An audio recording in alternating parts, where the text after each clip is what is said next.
Assalamualaikum warahmatullahi wabarakatuh. Perkenalkan, kami dari kelompok 6. Di sini kami akan membahas soal analisis SWOT website pada Dinas Pangan, Tanaman Pangan, dan Hortikultura Provinsi Kalimantan Timur pada mata kuliah Perencanaan Strategi SITI.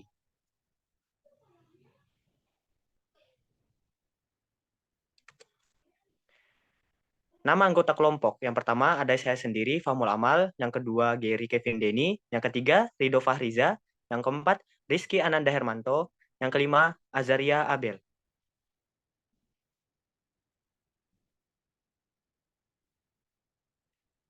Poin-poin pembahasan.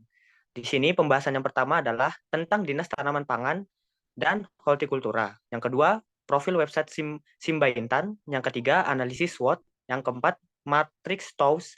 Yang kelima, tabel scoring. Yang keenam, hasil analisis dan rekomendasi kepada Dinas Pangan.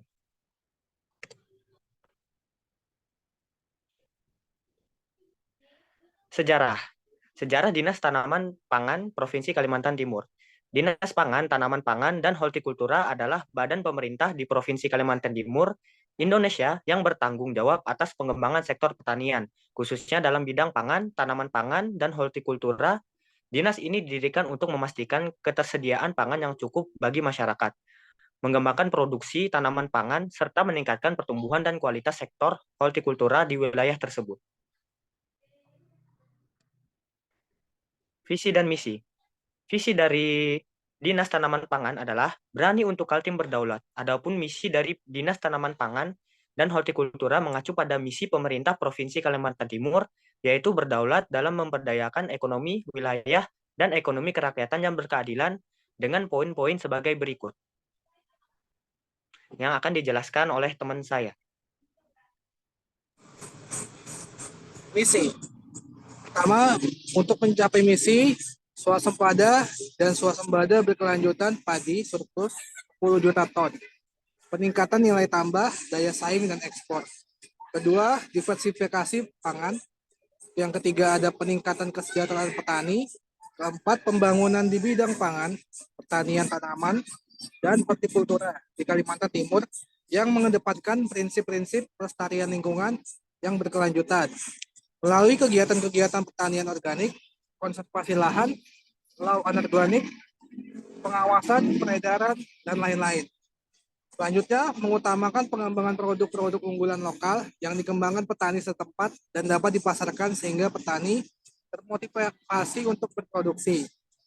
Selanjutnya, penguatan pada upaya meningkatkan nilai tambah melalui pasca panen dan pengelolaan serta pemasaran hasil. Yang terakhir ada sesuai tugas pokok, fungsi dan kewenangan Dinas Pangan, Tanaman Pangan, dan Hortikultura Provinsi Kalimantan Timur dapat dicapai melalui kerangka program, kegiatan, dan pendanaan. Selanjutnya ada profil website Simbaitan. Website bernama Simbaitan adalah website yang dipakai untuk menyajikan data sebaran yang berasal dari bantuan pertanian baik dari pemerintah pusat, provinsi, maupun kabupaten kota. Pada subsektor tanaman pangan, hortikultura perkebunan, peternakan, dan ketahanan pangan yang terintegrasi guna mewujudkan pembangunan yang terarah sesuai dengan visi misi Gubernur Kalimantan Timur.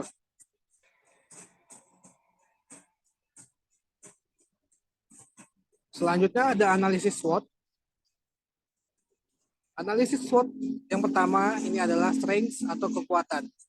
Strength atau kekuatan ialah memiliki arti keunggulan apa saja yang dimiliki dalam suatu bisnis.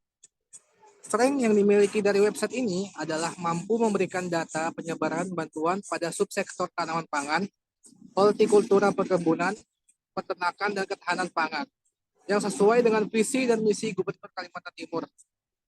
Di sisi lain juga memberikan kemudahan dan transparansi data yang diperlihatkan kepada publik, yaitu seperti yang pertama, transparansi data. Kedua, kemudahan membacahi data tersebut. Yang ketiga, memudahkan proses pengarsipan data. Yang terakhir adalah mempermudah dalam memperlihatkan peta sebaran bantuan pertanian. Oke, di sini ada weakness atau kelemahan. Kelemahan yang dimaksud adalah kekurangan apa saja yang dimiliki suatu bisnis. Weakness pada website tersebut memiliki beberapa bug pada bagian menu, walau tidak mengganggu dalam penerapan website, tapi tidak mempengaruhi sistem menu login jika salah dalam memasukkan username dan password, dan memakan biaya yang cukup besar. Ini dia beberapa weakness dari website Dinas Pangan, yaitu yang pertama memiliki beberapa bug yang pada bagian menu, yang kedua memakan biaya yang cukup besar, yang ketiga keamanan website belum teruji, yang keempat data kurang detail. Selanjutnya di sini ada opportunity, yaitu peluang adalah hasil dari kekuatan dan kelemahan bersama dengan inisiatif eksternal apapun yang akan menempatkan pada posisi kompetitif yang lebih kuat.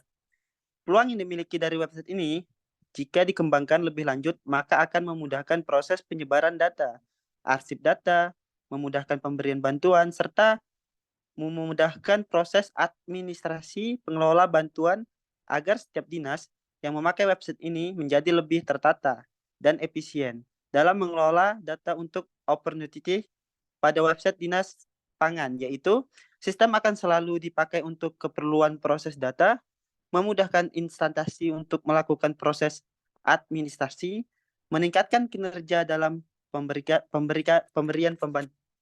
bantuan. Oke, selanjutnya di sini ada threats atau ancaman. Threat mengacu pada area yang berpotensi menimbulkan masalah. Ancaman berbeda dari kelemahan karena ancaman bersifat eksternal dan umumnya di luar kendali.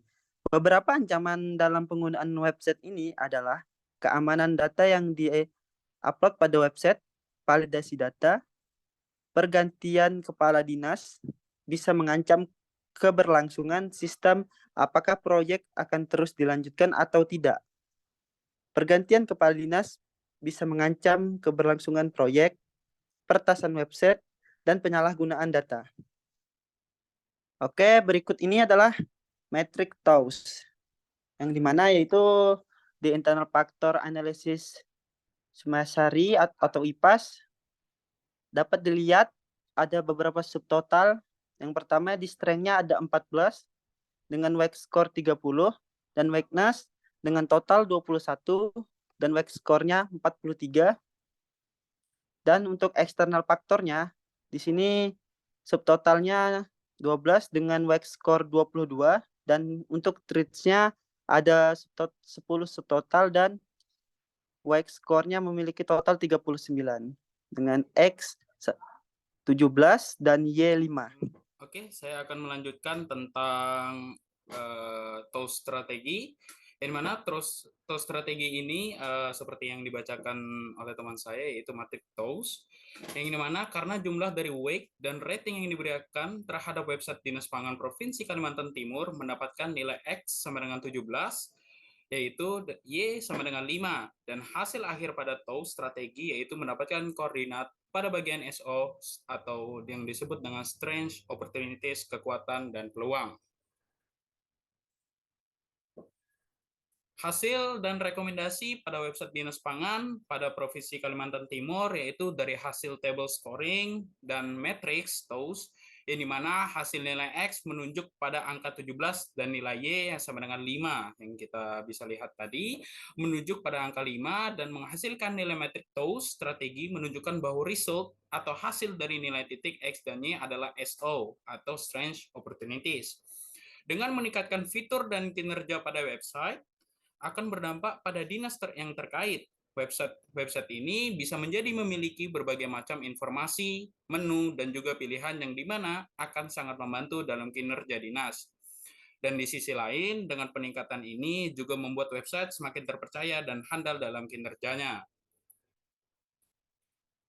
Kesimpulan dalam analisis SWOT website Dinas Pangan, Tangan Pangan, dan hortikultural tadi adalah penerapan analisis SWOT ini pada perusahaan sangat berguna karena sebagai pendukung keputusan untuk memilih jawaban yang tepat untuk strategi apa yang harus digunakan dalam perusahaan tersebut ataupun yang lainnya.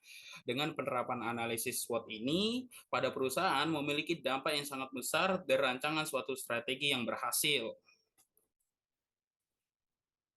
Sekian dan terima kasih presentasi dari kelompok kami. Jika ada kesalahan kata dan sebagainya, mohon dimaafkan. Wassalamualaikum warahmatullahi wabarakatuh.